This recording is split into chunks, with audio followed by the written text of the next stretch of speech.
नका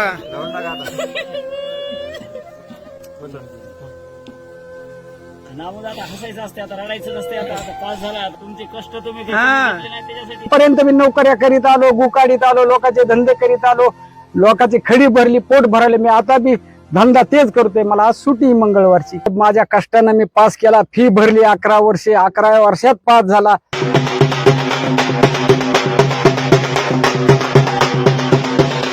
विषय गेलेले होते, त्याच्या हिमतीनं ते विषय काढले. शेवटला म्हणला, पप्पा मला फाशी घ्यायची वेळ आहे, पर्याय आता ह्याच्या मोहरी काही नाही, माझे विषय निघत नाहीत.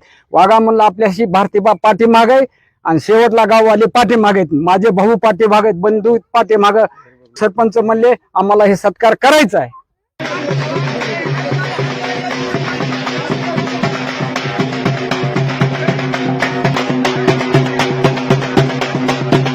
आता काल तो पास झालेला आहे. हो, त्याला आता तुम्ही काय करायचं? मला शिक्षण शिकवायचंय पुढचं. त्याच्या बुद्धीने काय होईल ते होईल, मी शिकविणार आहे.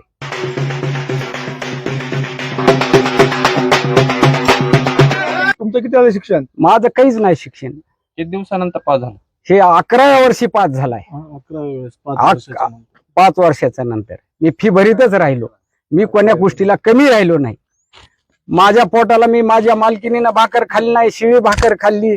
कुटके खाऊन आम्ही त्याचं शिक्षण पार पाडलं. एका मुलीचं लग्न केलं, कर्ज फिरीतच राहिला.